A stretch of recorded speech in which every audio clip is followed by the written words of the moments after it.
Mr. President Cullinan, ladies and gentlemen, first of all, thank you very much for invitation and for opportunity to have a meeting with you and to discuss about the problems of agriculture in European Union, in Ireland, in the very crucial time, because we are in the final step of the Common Agricultural Policy reform, just before approval of the national strategic plans, or also Irish strategic plan. And this is the opportunity to hear you, and my intention is, first of all, to hear you, to hear your voice, to hear your opinions, your remarks, because this is the last moment when we can improve the strategic plan and to prepare the best possible strategic plan for you, for Irish farmers. This is my intention of this visit, the first intention, to hear you, to hear your voice. But first of all, at the beginning, I'd like to thank you, the Irish farmers, for your huge contribution to ensure food security in European Union in a very difficult time. The last 3 years, the COVID pandemic, huge crisis in many areas of the economy in European Union, but thanks your effort, European farmers, Irish farmers, my compatriots, Polish farmers, all farmers in European Union, there was no food crisis. The food was available in each place in Europe, and this is, we need to thank farmers each day. I thank you very much for this.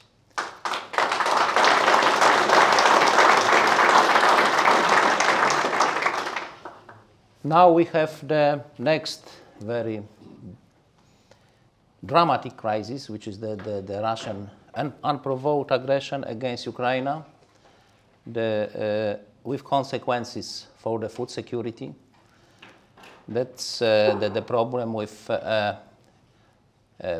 Russian export, especially wheat, which is creating maybe not the direct problem for food security in European Union, but at the global level, of course, because the Ukraine, Russia, they are big exporter of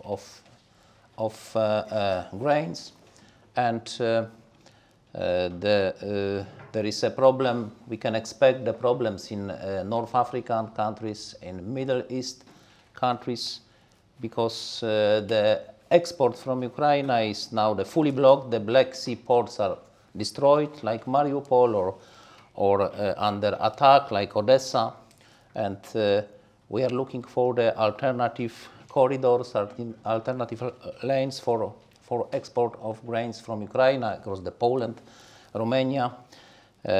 But this is all farmers are affected, more or less, but all farmers are affected by this situation.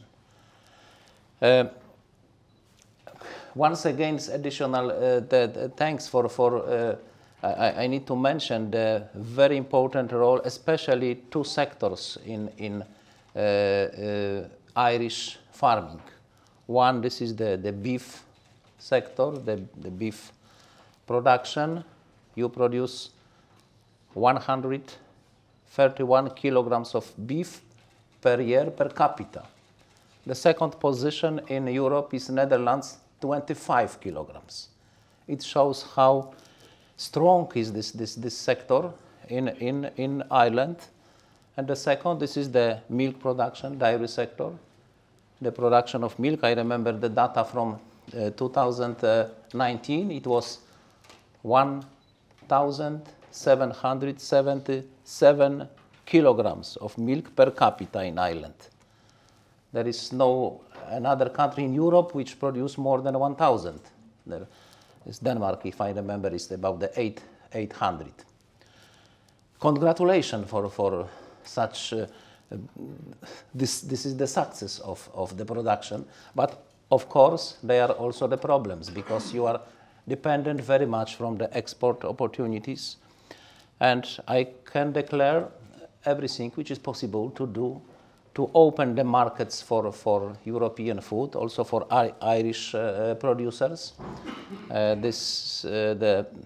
in July this year, I plan to visit in Singapore, Vietnam, to find the new markets for the European production. I think that it will be also interesting for the Irish farmers. Thanks you again for your huge contribution for the productivity of the European agriculture. I know your concerns. I fully understand the situation of the farmers. I'm not the farmer now, but I raised in the farm family in Poland. I worked in the farm. I hope that I understand the farmer's feeling.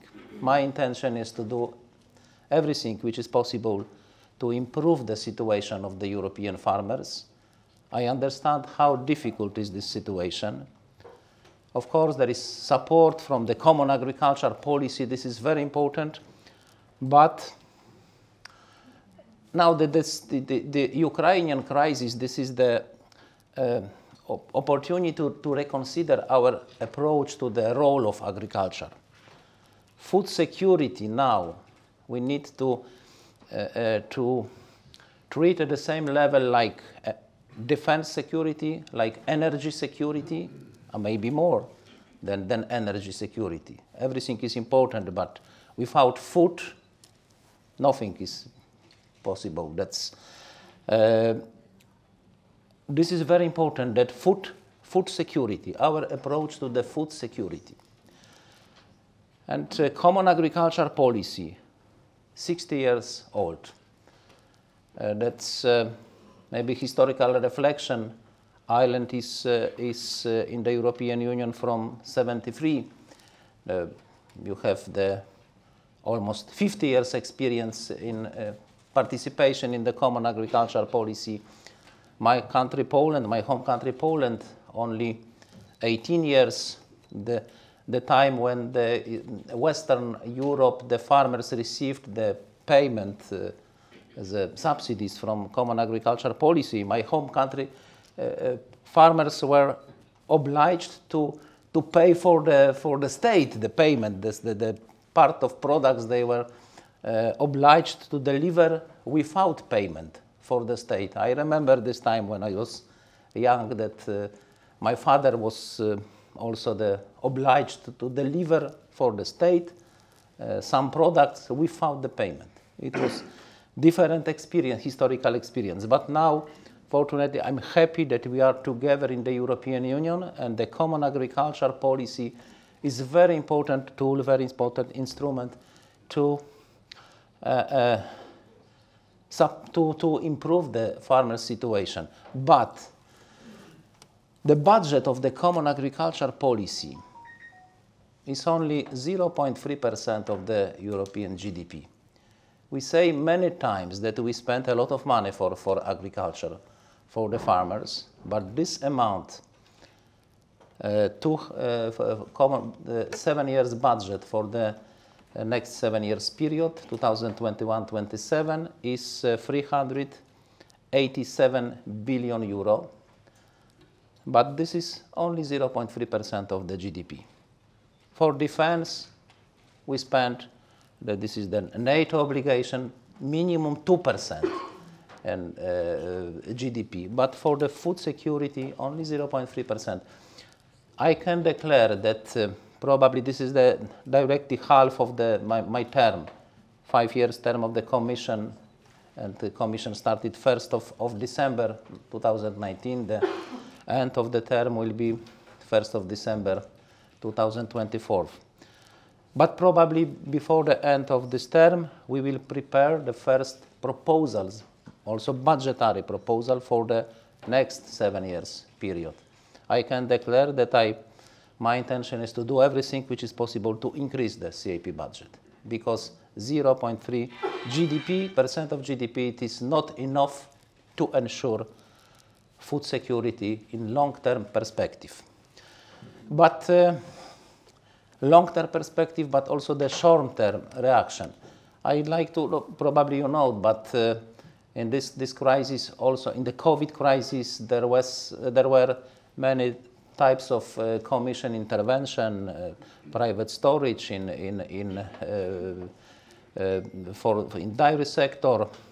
there was the special state aid for the COVID farmers affected by the COVID. Now, in the March this year, we adopted package of the support for the farmers.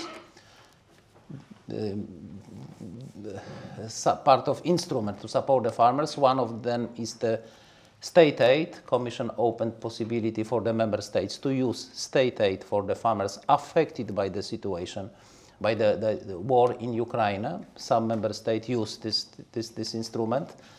Like also the question of the fertilizer prices. This is absolutely the consequence of the Russian aggressive policy. Russia used the food as the method to create food crisis, as a method of the political invasion, domination, and the high level of the fertilizer prices is a consequence of this policy. Now the possible support for the farmers is state aid, because they are not special money in the CAP budget. But some member states, they used, my home country Poland used this instrument for the state aid for farmers affected by the high level of fertilizers. Also, we decided to activate crisis reserve. First time in the history of the CAP, the crisis reserve was activated, which is the 500 million euro plus 200% co-financing from member states. It was also the important support for the farmers. About the green architecture, farm to fork strategy, yes, I fully understand your concerns. That we need to review the farm to fork strategy. Generally, this Green Deal, this part of Green Deal in agriculture, the targets, in aspect consequences for the food security. That it was mentioned in the text of the Farm to Fork strategy. It was my initiative to add the phrase that we need to monitor impact of the Farm to Fork strategy for food security. If there is a risk for the food security, we need to verify this targets. And you can, it was a very concrete decision adopted in March this year that non-productive areas set aside obligations were derogated. It was also my initiative as a Commissioner for Agriculture. This obligation was derogated now for 1 year. Maybe we are considering for the future to maybe to prolongate for the next year also to introduce this possibility. It's not decided yet, but my intention is to do this. Flexibility in the second pillar, very important instrument. No, this depends from the situation in the country. I discussed today with the Minister Konalok, and there is maybe specific situation. You are very advanced in the expenditure of the second pillar from the Common Agriculture Policy, but generally that intention is 5% of the 2 years second pillar expenditure can be used for support for the farmers affected by war, economical consequences of the war in Ukraine.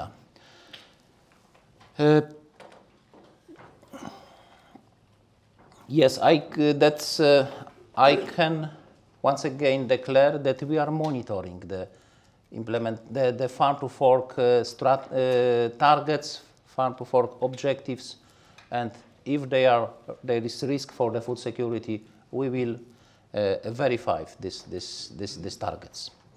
And but now at the end, finally speaking, National Strategic Plan. This is the most important document for the future of farmers in each 27 member states, also in Ireland. There is green architecture, farm to fork strategy objectives. This is the decision on the national level, how much will be included in the strategic plans. Please notice that first time in the common agricultural policy, we have the common agricultural policy like before, common agricultural policy, we have common market, we need the common agricultural policy, but we have also national strategic plans. The role of the national administration, not governments, is much more bigger than in the past. We propose some, for example, the eco schemes. 25% of the direct payment budget should be spent for eco schemes, but this is the national decision. What types of eco schemes, what type of action for environment, for climate, member states propose for the farmers. Redistributive payment, there is decision on the EU level. Minimum 10% of national envelope for direct payment should be transferred from big farms to small or medium, but member state decides who is small, who is medium, who is big farmer. This is different situation across the member states. We have the country like Czech Republic with average size of the farm which is 130 hectares. In Ireland is about that 32 if I remember well. EU average is 16, like my country Poland is 11, but there are countries in which is 5 or less, like 3 like in Cyprus. This is the reason that we need to be flexible. And on the national level, there is a lot of very important decisions. And now I'd like, once again, thank you very much for invitation. Thank you very much for opportunity to discuss with you. First of all, I'm interested about your opinion on the strategic plan, what you suggest maybe to change, to improve, because this is possible. I know that there was a long consultation process, but if you want to present some proposals, some suggestions, this is the best time to do this, because we are just before the final dialogue with the governments, including the Irish government, to improve this plan if it's necessary. Ladies and gentlemen, thank you very much again for the invitation.